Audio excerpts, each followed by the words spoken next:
दोस्तों, स्वागत है आप सभी का आपके अपने YouTube चैनल अभ्यास क्लासेस बाय आर.के पे। आज हम देखने वाले हैं जीके के बहुत ही इंपॉर्टेंट क्वेश्चंस को। अगर आप किसी भी गवर्नमेंट एग्जाम की तैयारी कर रहे हो तो ये क्वेश्चंस आपके लिए बहुत ही ज़्यादा हेल्पफुल होने वाले हैं।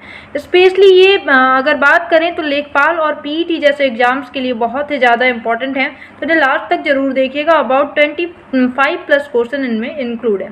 तो आइए स्टार्ट करते हैं और अपने पहले क्वेश्चन को हम देखते हैं। तो जो पहला क्वेश्चन है, निम्नलिखित में से कौन सा देश भारतीय चाय का सबसे बड़ा आयातक है? तो अगर बात करें तो सबसे बड़ा आयातक देश विश्व में बात करें तो पहले स्थान पर तो ईरान है। पहले स्थान पे कौन है? ईरान है, जो कि चाय का सबसे ज़्यादा आयात करता है। और दूसरे स्थान पे कौन है? तो रूस है। तो इसका राइट आंसर क्या हो जाएगा? रूस हो जाएगा, क्योंकि ऑप्शन में ईरान नहीं है, रूस है, इसलिए हमें ऑप्शन नंबर बी जो है इसका करेक्ट होगा। आइए नेक्स्ट क्वेश्चन को देखते हैं। अपने नेक्स्ट क्वेश्चन क्या है हमारा? अगला है, डैश वर्ष में कोलकाता के पास हुगली नदी पर सिसराम में पहली जूट मिल स्थापित की गई? तो किस वर्ष में की गई? यहाँ पे लगा लीजिएगा डैश डैश है। तो कब की गई? तो 1859 में कोलकाता के पास हुगली नदी पर सिसराम में पहली जूट मिल स्थापित की गई। ध्यान रखना है कहाँ पे की गई? सिसराम में पहली जूट मिल थी, ये 1859 में इसकी स्थापना की गई थी। तो भारत विश्व के प्रथम स्थान पे है, ये भी ध्यान रखिएगा, जूट उत्पादन में। किसमें? जूट उत्पादन में भारत विश्व में पहले स्थान पे है, ये भी ध्यान रखना है। और इसे जो जूट है इसे भारत में क्या कहा जाता है? सोने का रेशा भी कहा जाता है। तो ये कुछ क्वेश्चंस हैं जो कि बनते हैं। सिसराम में हुगली नदी के किनारे जूट की पहली मिल स्थापित की गई थी 1859 में। जूट को सोने का रेशा भी कहा जाता है भारत में। और बात करें तो ये विश्व में, भारत जो है ये विश्व में प्रथम स्थान रखता है जूट के उत्पादन में। अगला क्वेश्चन देखते हैं। तो हमारा अगला क्वेश्चन क्या है? जनसंख्या के आधार पर देशों की सूची में भारत की रैंक कितनी है? तो जनसंख्या के आधार पर भारत की रैंकिंग जो है वो 2 है। तो इसका ऑप्शन नंबर बी क्या हो जाएगा? करेक्ट हो जाएगा। ऑप्शन नंबर बी क्या होगा? करेक्ट हो जाएगा। अगला देखते हैं। अगला जो हमारा क्वेश्चन है, डैश अनुच्छेद के प्रावधानों के तहत लोकसभा और राज्यसभा की संयुक्त बैठक को राष्ट्रपति द्वारा बुलाया जा सकता है? तो कौन सा अनुच्छेद है जो कि राष्ट्रपति को यह अधिकार देता है कि लोकसभा और राज्यसभा की संयुक्त बैठक उनके द्वारा बुलाई जाए? तो इसका राइट आंसर क्या हो जाएगा? अनुच्छेद 108(1) जो है, अनुच्छेद 108(1) जो है, ये राष्ट्रपति को यह अधिकार देता है कि लोकसभा और राज्यसभा की संयुक्त बैठक उनके द्वारा बुलाई जाए। अगला क्वेश्चन देखते हैं। लोकसभा में मतदान करते समय टाई की स्थिति में डैश के पास वोट डालने का अधिकार है? अगर लोकसभा में मतदान हो और उस टाइम पे टाई की स्थिति हो जाए, मतलब वोट दोनों पक्षों में बराबर आ जाए, तो उस समय किसको वोट डालने का अधिकार होता है? तो इसका राइट आंसर क्या हो जाएगा? स्पीकर जो होते हैं उनके पास वोट डालने का अधिकार होता है। अगला क्वेश्चन क्या है हमारा कि एक आदमी 5 मीटर की दूरी पर साफ नहीं देख पाता, वह किस रोग से ग्रसित है? 5 मीटर मतलब बहुत दूर की चीज़ों को वो नहीं देख पा रहा है, मीन्स उसे निकट दृष्टि दोष मायोपिया है। मायोपिया में पास की चीज़ें तो साफ साफ दिखाई देती हैं, लेकिन दूर की चीज़ें हमें साफ साफ नहीं दिखाई देती। इस दोष के निवारण के लिए चश्मे में कौन से लेंस का? तो अवतल लेंस का यूज़ किया जाता है, ये भी ध्यान रखना है, अवतल लेंस का प्रयोग किया जाता है। और बात करें तो अवतल लेंस होता कैसा है? तो किनारों पर मोटा और बीच में पतला होता है। और बात करें अगर दूरदृष्टि दोष की, तो जस्ट इसका अपोजिट उल्टा होता है, और इसमें चश्मे में उत्तल लेंस का प्रयोग किया जाता है। अगला क्वेश्चन देखते हैं। अगला क्या है हमारा? भारत के किस राज्य में कर्क रेखा के अति समीपस्थ कोई शहर है? तो इनमें से कौन सा ऐसा राज्य है जिसका कोई शहर कर्क रेखा के सबसे पास है? तो बात करें मध्य प्रदेश। मध्य प्रदेश जो राज्य है इसका शहर कर्क रेखा के बिल्कुल पास से गुजरता है, मतलब कर्क रेखा इस शहर के बिल्कुल पास से गुजरती है। अगला है, उस पड़ोसी राष्ट्र की पहचान करें जिसके साथ भारत अपनी सबसे लंबी सीमा साझा करती है।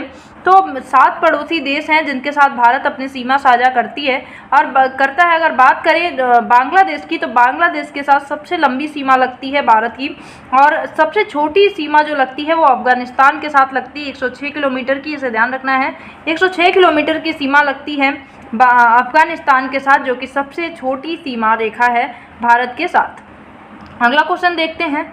अगला है, ताजमहल के सुलेखक कैलीग्राफर डैश ने 1648 ईस्वी में इसकी रचना की और पूरा किया? तो कौन थे जिन्होंने मतलब ताजमहल के कैलीग्राफर कौन थे? तो अमानत शाह सिराजी थे, जिन्होंने 1648 में से पूरा किया था। अगला क्वेश्चन देखते हैं। अगला क्या है हमारा? स्वतंत्रता सेनानियों भगत सिंह, सुखदेव और राजगुरु को डैश में फांसी की सजा दी गई। तो कौन सा ऐसा ईयर था जब इन लोगों को फांसी दी गई? भगत सिंह को, सुखदेव को, राजगुरु जी को, इन लोगों को फांसी 1931 में। और डेट कौन सा था? तो ध्यान रखना 31 मार्च का वो डेट था और 1931 का वो साल था जिस वर्ष क्या किया गया, जो स्वतंत्रता सेनानी भगत सिंह जी थे, सुखदेव और राजगुरु थे, इनको फांसी दी गई थी। अगला क्वेश्चन कौन सा है? निम्नलिखित में से कौन सा एक मर्कोसुर दक्षिणी साझा बाजार का सदस्य नहीं है? तो ये कोई संस्था है, तो दक्षिणी साझा बाजार इसका नाम है। और इसमें कौन सा ऐसा देश है जो इसका मेंबर नहीं है, ये पूछा गया है। तो इसका राइट आंसर हो जाएगा चिली। चिली इसका सदस्य नहीं है। अगला है निगम कर संघ द्वारा लगाया जाता है और उसका विनियोजन किया जाता है। तो निगम कर जो है ये लगाया तो संघ के द्वारा जाता है, लेकिन उसका विनियोजन किसके द्वारा किया जाता है? तो इसका कौन सा ऑप्शन सही होगा? तो राज्यों के द्वारा भी किया जाता है, संघ के द्वारा भी किया जाता है। मीन्स ऑप्शन नंबर सी जो है हमारा बिल्कुल करेक्ट है। जो निगम कर है उसका विनियोजन राज्य और संघ दोनों के द्वारा किया जाता है। अगला क्वेश्चन क्या है हमारा? अगला देखते हैं, बनारस हिंदू विश्वविद्यालय किस वर्ष स्थापित किया गया था? मदन मोहन मालवीय जी के द्वारा इसकी स्थापना की गई। बनारस हिंदू यूनिवर्सिटी जो कि BHU के नाम से फेमस है, इसकी स्थापना 1916 में की गई थी। तो ध्यान रखना है 1916 में इसकी स्थापना की गई थी। अगला हमारा 2011 की जनगणना के अनुसार उत्तर प्रदेश का सर्वाधिक साक्षर जनपद कौन सा है? तो 2011 की जनगणना के अनुसार गाजियाबाद जो है वो उत्तर प्रदेश का सर्वाधिक साक्षर जनपद है। अगला हमारा उत्तर प्रदेश का राजकीय पुष्प निम्नलिखित में से कौन सा है? तो उत्तर प्रदेश का जो राजकीय पुष्प है वो पलाश है। तो ध्यान रखना है पलाश राजकीय पुष्प है। अगला क्वेश्चन देखते हैं। अगला हमारा प्राकृतिक रेडियो एक्टिविटा की खोज किसके द्वारा की गई? तो प्राकृतिक जो रेडियो एक्टिविटा है इसकी खोज किसके द्वारा की गई? तो हेनरी बैकेलर के द्वारा इसकी खोज की गई थी। तो ध्यान रखना है हेनरी बैकेलर के द्वारा इसकी खोज की गई थी। नेक्स्ट हमारा SI पद्धति में मूल भौतिक राशियों की संख्या कितनी है? SI पद्धति में मूल भौतिक राशियों की संख्या कितनी है? 7 है। और इनका SI मात्रक पूछा जाता है, इसे आपको कमेंट सेक्शन में बताना है। जैसे कि मैं हिंट दे देती हूँ, जैसे कि अगर भार का पूछा जाए तो भार का SI मात्रक क्या होता है? किलोग्राम। दूरी का क्या होता है? तो मीटर होता है। समय का सेकंड होता है। ज्योति तीव्रता का कैंडेला होता है। प्रकाश की मात्रा का क्या होता है? मोल होता है। इस तरीके से 7 मूल भौतिक राशियाँ हैं और जिसे आपको याद रखना है। अगला क्वेश्चन क्या है? उत्तर प्रदेश के किस शहर को सिरेमिक सिटी कहा जाता है? तो अगर बात करें उत्तर प्रदेश का वो कौन सा शहर है जिसे सिरेमिक सिटी के नाम से जाना जाता है? तो खुर्जा जो शहर है उसे सिरेमिक सिटी कहा जाता है। अगला हमारा इंडिया डिवाइडेड नामक पुस्तक किसने लिखी है? और ये क्वेश्चन बहुत रिपीट हुआ है, तो ध्यान रखना है।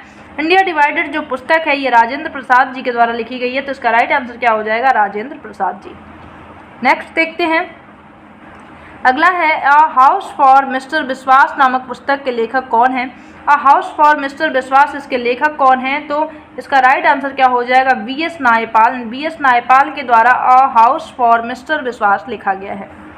अगला है वानखेड़े स्टेडियम कहाँ अवस्थित है? तो वानखेड़े स्टेडियम जो है ये मुंबई में अवस्थित है। ध्यान रखना है, इसका ऑप्शन नंबर डी जो है बिल्कुल ही करेक्ट है।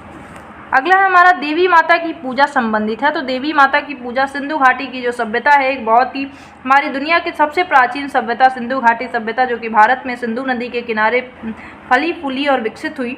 तो इस सभ्यता की बात करें तो इस सभ्यता में देवी माता की पूजा की जाती थी और देवी माता की पूजा इसी सभ्यता से इसका विकास हुआ और ये मान्यता प्राप्त हुई। तो ऑप्शन नंबर सी इसका क्या है? बिल्कुल ही करेक्ट है।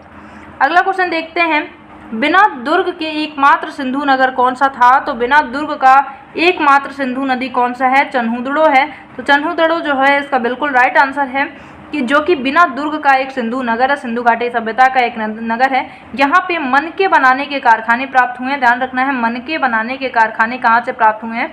तो ये चन्हुदड़ो से प्राप्त हुए हैं, जो कि एक सिंधु घाटी सभ्यता का नगर है, बिना दुर्ग का नगर है। अगला क्वेश्चन देखते हैं। अगला क्या है? उत्तर प्रदेश का एक छोटा सा शहर अपनी लाल मिट्टी के सजावटी बर्तनों के लिए जाना जाता है। आपको बताना है कि कौन सा उत्तर प्रदेश का एक शहर है जो कि लाल मिट्टी के सजावटी बर्तनों के लिए जाना जाता है। तो चुनार जो शहर है, चुनार अपने लाल मिट्टी के सजावटी बर्तनों के लिए फेमस है। अगला हमारा लास्ट क्वेश्चन, सिंधु सभ्यता की लिपि कौन सी है? तो सिंधु सभ्यता जो सिंधु घाटी सभ्यता है उसकी लिपि अभी तक ज्ञात नहीं हो पाई है। तो उसका राइट आंसर क्या हो जाएगा? अज्ञात हो जाएगा। तो ये हो गए हमारे जीके के बहुत इंपॉर्टेंट कुछ क्वेश्चंस। तो ये हमारे मेनली यूपी लेखपाल हो गया, पीईटी जैसे एग्जाम्स के लिए बहुत ज़्यादा इंपॉर्टेंट है, बहुत ही हेल्पफुल है, क्योंकि आप देख रहे होंगे उत्तर प्रदेश से बहुत ज़्यादा क्वेश्चन इसमें पूछा गया है। तो ये क्वेश्चन हमारे लिए, हमारे पीईटी जैसे एग्जाम के लिए जो कि अभी होने वाले हैं, बहुत ज़्यादा हेल्पफुल होने वाले हैं। तो आई होप आपको वीडियो पसंद आई होगी। मिलते हैं अगली वीडियो में, तब तक के लिए bye bye, have a nice day, thank you so much.